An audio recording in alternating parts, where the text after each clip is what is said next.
नमस्कार, बहुत बहुत स्वागत है आपका। आप देख रहे हैं सवाल छत्तीसगढ़ का। मैं हूं आपके साथ राजश्री थवाई।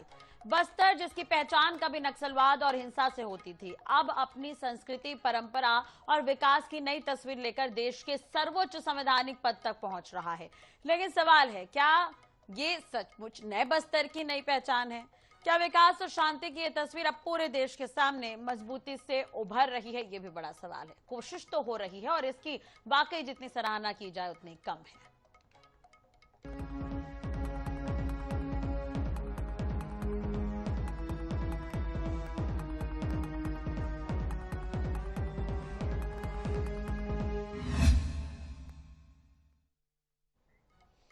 बस्तर के परगना मांझी चालकी समाज प्रमुख बस्तर पंजुम 2026 के कलाकार और जनजाति प्रतिनिधियों का 164 सदस्यीय दल राष्ट्रपति द्रौपदी मुर्मू से मुलाकात के लिए दिल्ली रवाना हो चुका है। राष्ट्रपति भवन में ये प्रतिनिधिमंडल बस्तर की समृद्ध जनजाति विरासत के साथ बदलते बस्तर का संदेश भी देंगे। बस्तर की संस्कृति, परंपरा और बदलते स्वरूप को राष्ट्रपति भवन तक पहुंचाने की ये पहल निश्चित रूप से एक महत्वपूर्ण अवसर के रूप में देखी जा रही है।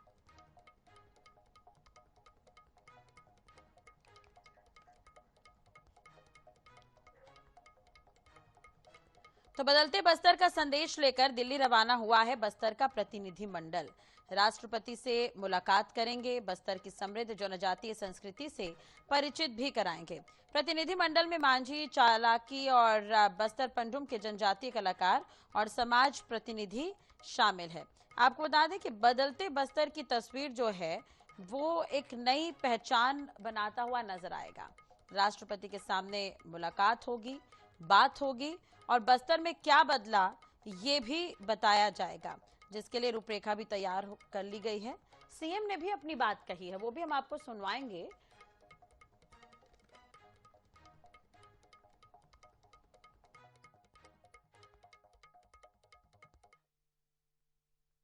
कल दिल्ली जा रहे हैं और हमारे जो बस्तर क्षेत्र के मांझी, चालकी, मुरिया जो लोग हैं, जिनका बस्तर दशहरा जो विश्व का सबसे बड़ा दशहरा है, 75 दिनों का दशहरा, और उसमें उनका विशेष रोल रहता है। और महामहिम राष्ट्रपति महोदया मिलने का समय दी है, तो उनके साथ हम लोग भी राष्ट्रपति महोदया से मिलेंगे।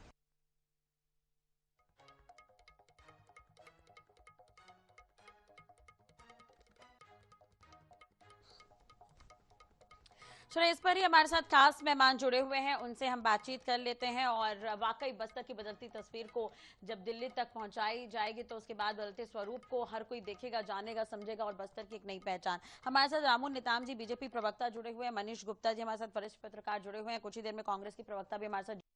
आप दोनों का बहुत बहुत स्वागत है। सबसे पहले तो मनीष जी, मैं आपसे ही जानना चाहूंगी, बदलता बस्तर देखकर कैसा लग रहा है सर? राष्ट्रपति भवन तक अब ये तमाम लोग पहुंचेंगे तो बात अब प्रदेश से निकलकर देश तक होगी। किस तरह से देख रहे हैं आप इसे? नहीं, निश्चित रूप से ये समय जो है वो बहुत ऐतिहासिक है। हम्म। और जिस तरीके से बस्तर को नक्सल मुक्त किया गया है और जो एफर्ट लगाया गया है सेंट्रल गवर्नमेंट के द्वारा, ये अपने आप में ऐतिहासिक है, अद्वितीय है। हम्म। अभी तक इस प्रकार की ना तो कोई पहल हुई थी और ना नक्सलियों के खिलाफ कोई निर्णायक जंग छिड़ी थी, हम्म। जिसकी वजह से नक्सलवाद जो है बस्तर में नासूर बन करके था। लेकिन अब चूंकि बस्तर नक्सल मुक्त हो चुका है तो बस्तर की तस्वीर बदलना लाजमी भी है। क्योंकि नक्सल मुक्त होने के बाद जो, जैसे कि हम जानते हैं कि बस्तर वन एवं जी। खनिज संपदा के अकूत भंडार यहाँ पर हम्म। मौजूद हैं।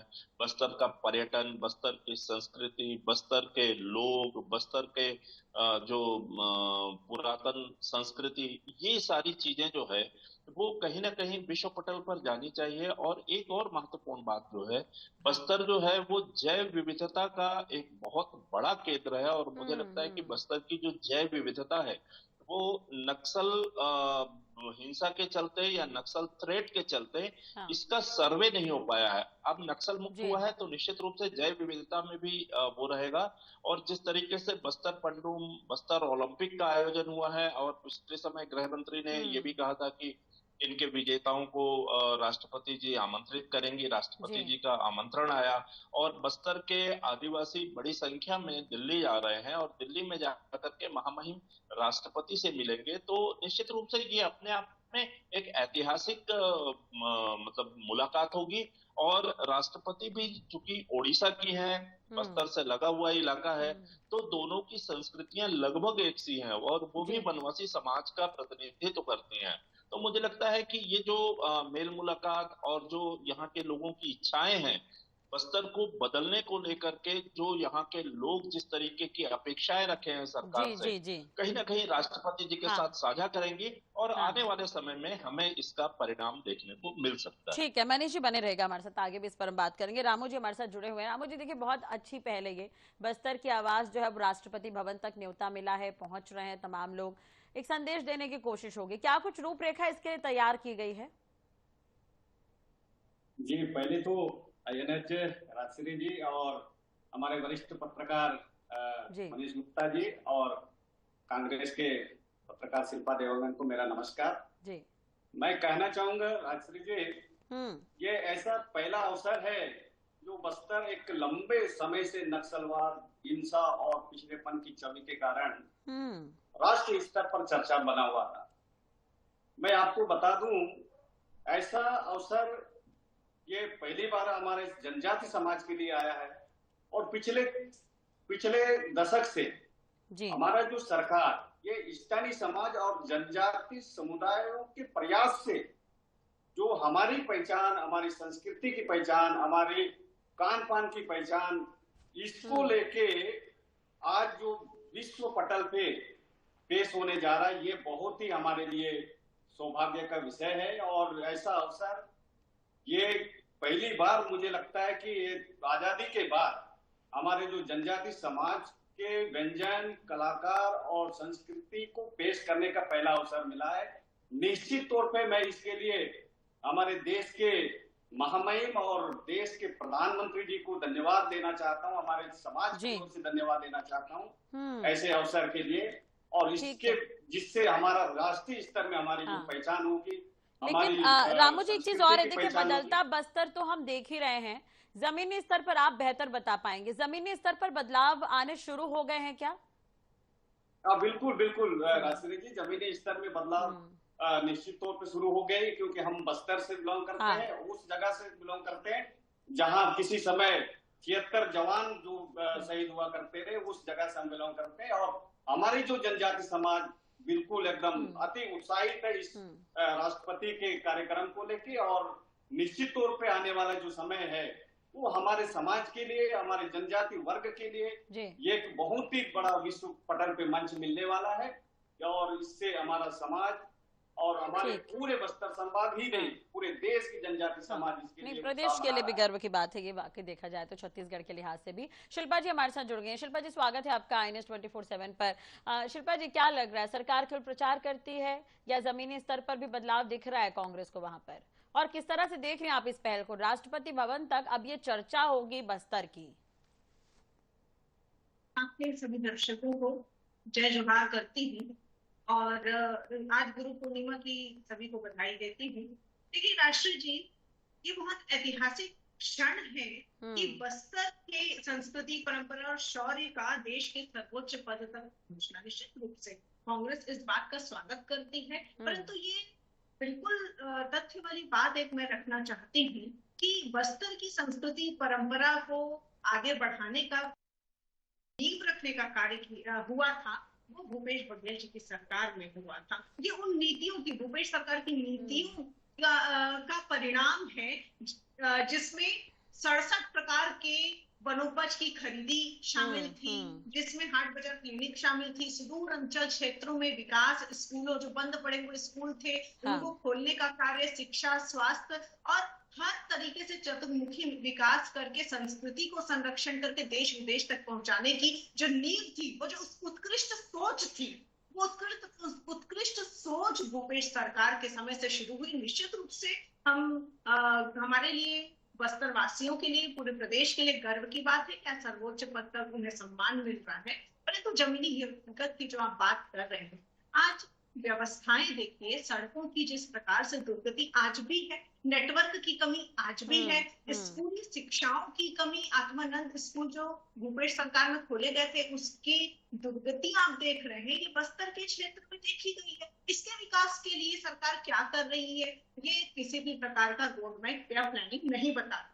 आपत्ति इससे है कि नक्सलवाद खत्म करने के बाद जिस प्रकार से उद्योगपतियों के लिए चारागाह बना दिया गया है, खनन प्रक्रिया तेजी से हो रही है, आपत्ति इससे है।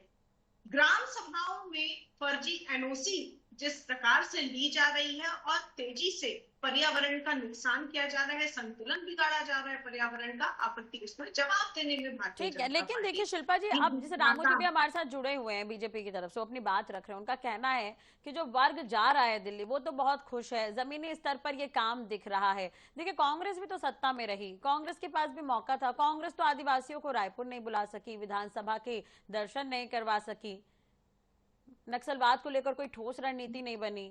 लेकिन अब ये हुआ है, तो आपको नहीं लगता कि श्रेय लेने की राजनीति के चक्कर में ये बहुत सारे जो जमीनी स्तर पर अगर काम हो भी रहे होंगे तो वो नजर नहीं आएगा कांग्रेस को?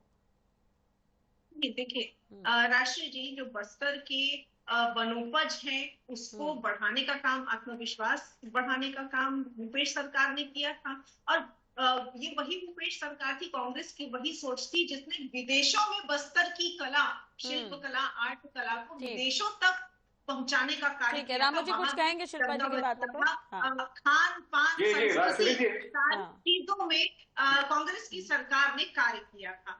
ये बात जो है वो भारतीय जनता पार्टी की सोच से अलग इसलिए कि उसको दिखावा करने का कार्य करती है। ओलंपिक खेल, बस्तर ओलंपिक खेल का की शुरुआत किसने की थी, आगे बढ़ाने का काम इन्होंने किया, ठीक है, परंतु हाट बाजार क्लिनिक को बंद करने का कार्य भी इन्होंने किया, स्कूलों को फिर से बंद करने का कार्य। श्रेय लेने की बात आती है कि बीजेपी ने काम किया, कांग्रेस ने काम किया, जो भी हो, बस्तर आगे बढ़ रहा है, इस बात की खुशी होनी चाहिए। जमीनी स्तर पर काम अगर नहीं दिखेगा तो फिर से सवाल उठेंगे ही, अभी तो शुरुआत हो रही है। रामू जी कुछ कहेंगे इस पर?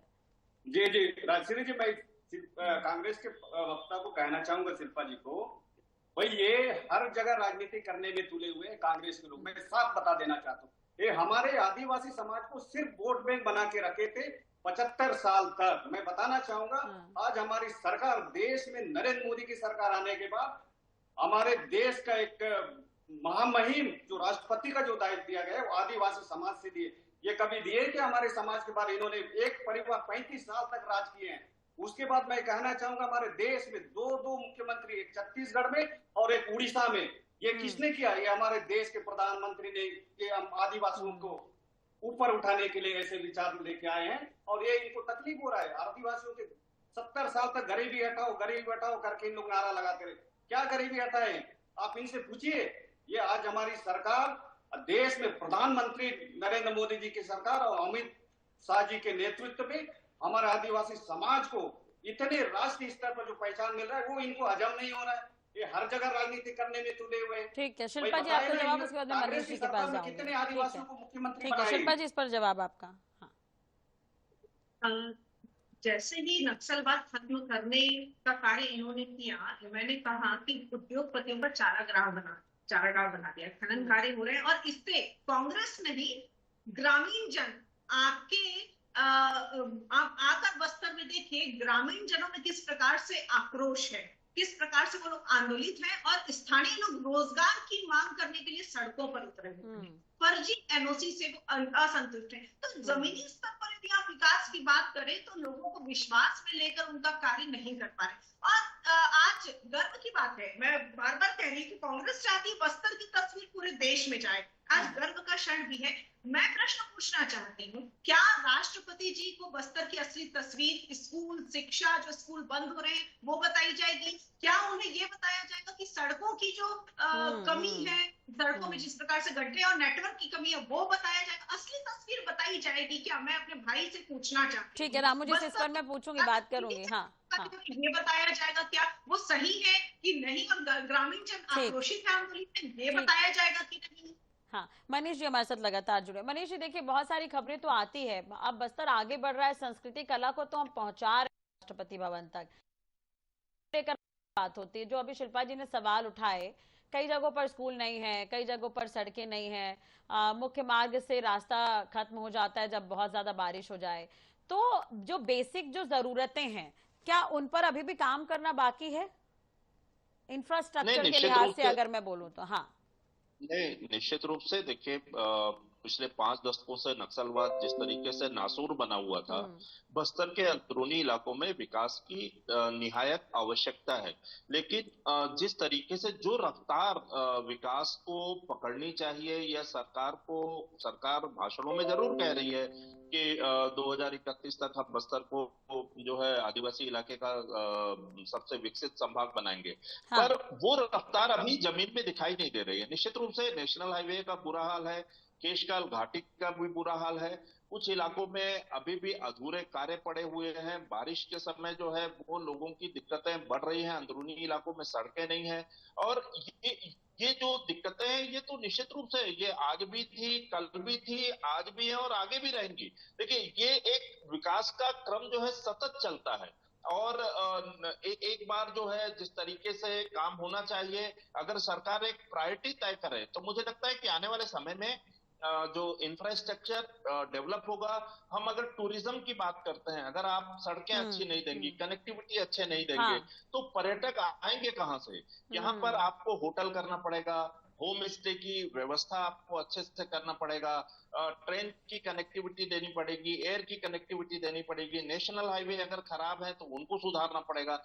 मुझे लगता है इस दिशा में जो है ना, सरकार थोड़ी सी सुस्त है। और अगर बस्तर को विकास के क्रम में रफ्तार देनी है, तो इंफ्रास्ट्रक्चर को मजबूत करना बहुत जरूरी है। और बिना इंफ्रास्ट्रक्चर के जो है बस्तर जी, के विकास की कल्पना नहीं की जा सकती। नहीं की जा सकती, और लोगों की जरूरतें भी हैं जो बढ़ रही हैं आज के समय में। ठीक है रामू जी, देखिए अब बस्तर की संस्कृति हम पहुंचा रहे हैं, बस्तर के दशहरे की चर्चा हर जगह होती है। अब बस्तर के लोग वहां खुद पहुंचेंगे और अपने बारे में और अपनी संस्कृति के बारे में बताते हुए नजर आएंगे, लेकिन जो बेसिक सुविधा है उन्हें लेकर अभी भी काम करना बाकी है। तो उस दिशा में क्या कर रही है सरकार, क्या प्रयास किए जा रहे हैं उसके लिए?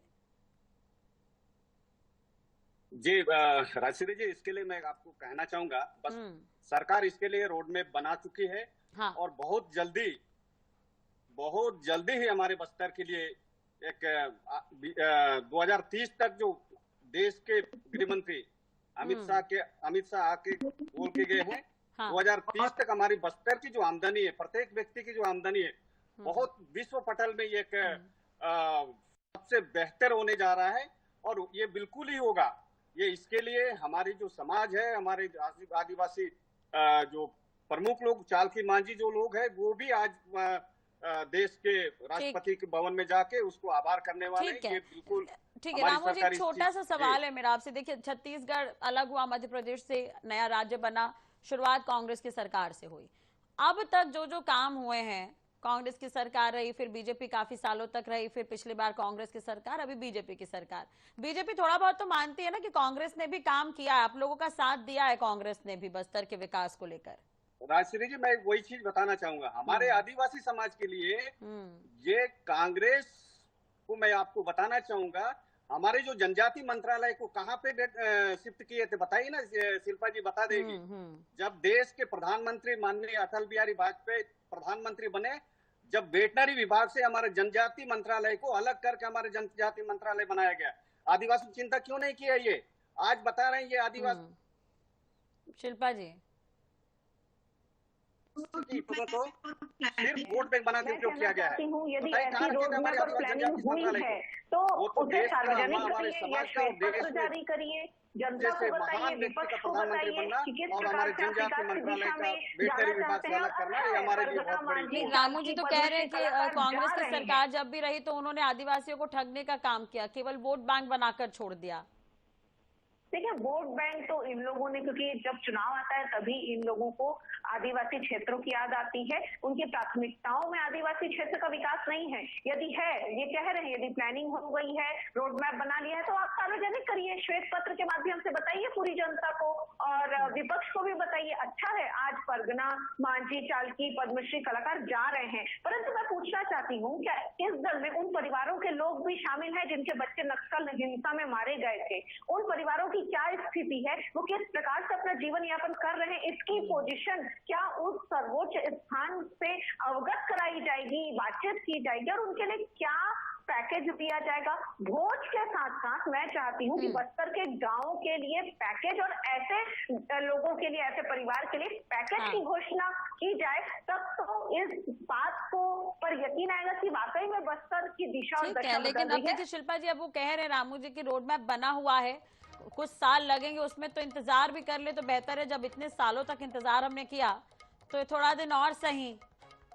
बाकी सरकार तो बैठी है सबके काम करने के लिए, चाहे वो बीजेपी की हो चाहे कांग्रेस की हो। आने वाला वक्त ही बताएगा कि जनता क्या तय करती है और इसी के हिसाब से ही हम चल रहे हैं लगातार। खैर, बहुत अच्छी बात है कि बस्तर की संस्कृति अब राष्ट्रपति भवन तक पहुंच रही है, तो उसकी आगे की जो तस्वीरें होगी वो भी हम दिखाएंगे। बहुत बहुत शुक्रिया के लिए और बात करने के लिए। इतना तो साफ है कि बस्तर की पहचान केवल उसके अतीत तय नहीं हो सकती, ये साफ हो गया है। यदि आज उसकी संस्कृति, परंपरा और जनजाति विरासत राष्ट्रपति भवन तक पहुंच रही है तो ये अपने आप में महत्वपूर्ण अवसर है। वहीं ये भी उतना ही जरूरी है कि विकास, सुरक्षा, शिक्षा और रोजगार का लाभ जमीनी स्तर तक लगातार पहुंचे, ताकि बदलाव स्थायी और समावेशी बन सके, क्योंकि जरूरतें पूरी होनी ज्यादा आवश्यक है। और आज के समय में ये यकीन जो है वो सरकार और प्रशासन की तरफ से दिलाया जा रहा है कि रोड मैप तैयार है। आने वाले समय में बस्तर में जो बेसिक सुविधा है, चाहे वो रोजगार का मुद्दा हो चाहे वो शिक्षा का मुद्दा क्यों ना हो, उस पर काम किया जाएगा। अब बस्तर का प्रतिनिधिमंडल राष्ट्रपति के सामने अपनी संस्कृति के साथ साथ बदलते बस्तर का संदेश भी रखेगा। अब देखने वाली बात होगी क्या संदेश देश में जाता है, तो इस पर भी नजर बनी रहेगी। फिलहाल सवाल छत्तीसगढ़ का में आज इतना ही। नमस्कार।